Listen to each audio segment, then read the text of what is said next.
মনে আছে আমার 18 তারিখে একটা ঘটনা ঘটে। সবচেয়ে বড় সংগ্রাম যেদিন হয় সেদিন আমাদের মোহাম্মদপুর এলাকায় যারা হত্যা, ধ্বংসযজ্ঞ, ক্ষতি সাধন সহ নৈরাজ্যের সৃষ্টি করছে, তাদের মাস্টার মাইন্ড যারা ছিল, এদের মধ্যে অন্যতম হচ্ছেন তথাকথিত শিক্ষাবিহীন, সনদবিহীন অধ্যক্ষ, একটা ইংলিশ মিডিয়াম স্কুল অ্যান্ড কলেজের অধ্যক্ষ আনিসুর রহমান সোহাগ, তার কয়েকজন পাঁচাটা গোলাম, তথাকথিত যে চিনে না, এ হচ্ছে স্বপ্না আক্তার। কিছুদিন আগে যৌথ বাহিনী তাকে গ্রেফতার করে, এখনও সে জেল হাজতে আছে। এ শুধু জুলাই বিপ্লবের গণহত্যার জন্য দায়ী না, গোটা এলাকাকে মাদকে ভরপুর করে আচ্ছন্ন করে ফেলেছে সে কারণে কয়েকবার তাকে জেল হাজতেও পাঠানো হয়েছে। এ মহিলা, যাকে সবাই এক ডাকে নাইট কুইন, মাদক সম্রাজ্ঞী হিসাবে জানেন, চিনেন। আমাদের অনেক ভাইরা আছে যারা এর সাথে সুপরিচিত হওয়ার জন্য খুব আগ্রহী। এদের নাম হয়তো পর্যায়ক্রমে এসে যাবে, বলবো। এটা তো মূল জিনিস না নাম বলা। যারা জুলাই গণহত্যার সাথে জড়িত ছিল, এটাই হচ্ছে মূল। কারা ছিল? বলছিলাম যে সোহাগের নেতৃত্বে গোলাম মোস্তফা, ইব্রাহিম, তারপরে আরও কিছু লোক আছে, সোহাগ, স্বপ্নার সাথে 2 মহিলা আছে, কামরুন নাহার, নাজিমের 2 বোন। এরা সমস্ত অপকর্মের হোতা হচ্ছে এই 4-5 জন, এবং এদের সাথে আরও 30 থেকে 50 জন এদের পাঁচাটা গোলাম আছে, যাদের প্রত্যেকের নামে ঢাকা মহানগরী সহ ঢাকার বাহিরে অন্তত 2 ডজন বৈষম্য বিরোধী ছাত্র আন্দোলন মামলার আসামি করা হয়েছে তাদেরকে।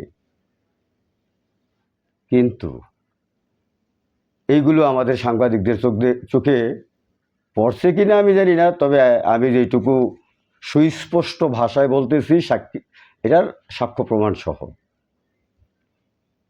গত 24 তারিখে মনে আছে আমার, এই জুলাই বিপ্লবের হত্যাকারীরা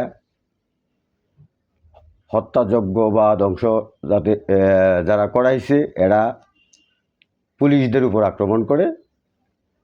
সেই আক্রমণের ফলে একটা তদন্ত কমিটি গঠন হয়, তদন্ত করে মোহাম্মদপুর থানার সাব ইন্সপেক্টর শাহাদাত ভাই, তখন আমি ছিলাম কাছে, ওনাকে আমি বলছিলাম যে ভাই, আমাকে একটু এই ব্যাপারে কথা বলতে সুযোগ দিলে আমি আপনাকে একটু তথ্য ইনফরমেশন দিতে পারবো এবং প্রয়োজনের প্রমাণও উপস্থাপন করতে পারবো।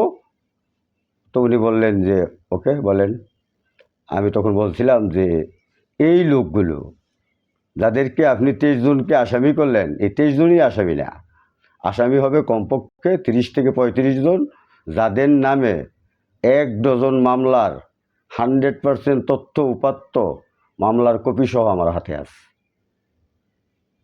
প্লাস এই লোকেরাই সমস্ত ছাত্রদেরকে হত্যা করার জন্য বা আন্দোলনকে ঠেকায় রাখার জন্য যত ধরনের ভূমিকা পালন করা দরকার, অর্থনৈতিক সহযোগিতা সহ সার্বিক সহযোগিতা এরা করছে। এরা ছিল জুলাই হত্যার মূল বিরোধী, জুলাইয়ের গণহত্যার। এখন আমার সাংবাদিক ভাইদের প্রশ্নে এরা জানতে চাইছিল যে তাইলে এরা কি মানবতা বিরোধী অপরাধের সাথে সামিল? ইয়েস, আমি মনে করি সামিল। কারণ মানবতা বিরোধী অপরাধ ওইটাই, সম্পূর্ণ অন্যায়ভাবে সাংবিধানের বহির্ভূত আইনকে উপেক্ষা করে, আইনকে অমান্য করে, আইনকে বৃদ্ধাঙ্গুলি প্রদর্শন করে, কোর্টকে অস্বীকার করে নিজের হাতে আইন তুলে মানুষকে হত্যা করা, এর চেয়ে বড় মানবতা বিরোধী অপরাধ কোনো কিছু আছে সংজ্ঞায় আমি পড়ি নাই। আমার মনে আছে রাষ্ট্রবিজ্ঞানে এ সম্পর্কে একটা চ্যাপ্টার আমার ছিল ইন্টারমিডিয়েট ক্লাসে। সেখানে আমি দেখছি ট্রাইব্যুনাল নামে একটা কোর্ট আছে। সেই কোর্টে যেই সব বিষয়গুলো নিয়ে পর্যালোচনা করা হয়, বিচার করা হয়, সেটা হচ্ছে মানবতা বিরোধী অপরাধের জন্য যারা দায়ী তাদেরকে নিয়ে। সুতরাং মোহাম্মদপুর থানার এবং ক্যান্টনমেন্ট থানার যাদের নাম বললাম, এরা সহ আরও 30 জন এই মানবতা বিরোধী অপরাধের ঘটনার সাথে সম্পৃক্ত, জড়িত। এর যথেষ্ট প্রমাণ আমি নিজে আমার কাছে আছে। আমি অন্তত গোটা 2 ডজন মামলার তারিখ, সাক্ষীর সিরিয়াল নম্বর, নাম, ঠিকানা, প্রমাণপত্র সহ উপস্থাপন করতে পারবো যদি আমাকে ডাকা হয় ট্রাইব্যুনালে, যদি আমাকে ডাকা হয় কোর্টের মধ্যে। আমি রাজসাক্ষী হিসাবে প্রমাণ করে দিতে পারবো যে এই সোহাগ গংরা এই মানবতা বিরোধী অন্যায়ের সাথে জড়িত ছিল। সাব ইন্সপেক্টর শাহাদাত ভাইকে আমি বললাম, উনি বলল আপনার বিষয়টা বিবেচনা করা হবে। গতকাল দেখলাম উনি যে চার্জশিটটা দাখিল করছেন সেখানে বলছেন যে শুধুমাত্র সোহাগ জুলাই বিপ্লবের গণহত্যার সাথে জড়িত, কিন্তু সোহাগের স্ত্রী সহ ছেলে মেয়ে এবং পরিবার পরিজন 7 জন যে জড়িত তাদের কথাটা এখানে আসে নাই। আমি বলবো এদের বিষয়টাও একটু দেখা দরকার যে আসলে তারা মামলার আসামি কিনা, অন্যায়ের সাথে জড়িত কিনা। আমি তো সাক্ষী, আমার বাড়িঘর ভাঙচুর করছে তারা, তাদের হুকুমে, তাদের কথায়, তাদের ইশারায়, তাদের সাহায্যে সহযোগিতায় তথা সেই 18 তারিখে আমার লালমাটিয়ার যেই মুক্তারা মঞ্জিল, অনলাইন মুক্তারা মঞ্জিল, যেখানে আমি বসবাস করি আমার পরিবার পরিজনদেরকে নিয়ে, সেখানে এদের লোকেরাই ভাঙচুর করে নিচতলা সহ দোতলা সম্পূর্ণরূপে আমার ছেলে মেয়েকে হত্যা করার জন্য তারা গেট, আমার বিল্ডিংয়ের গেটটাকে ভাঙার জন্য সর্বোচ্চ পরিমাণে চেষ্টা করছে।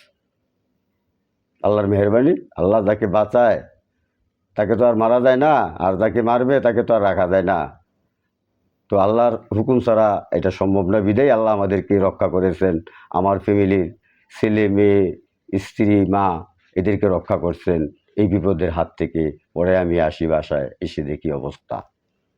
প্রিয় ভাইরা, আসলে এই 30 জন লোক নিয়ে আমাদের উচিত আবারও একটু তদন্ত করা যে আসলে জুলাই বিপ্লবের গণহত্যার সাথে কারা দায়ী।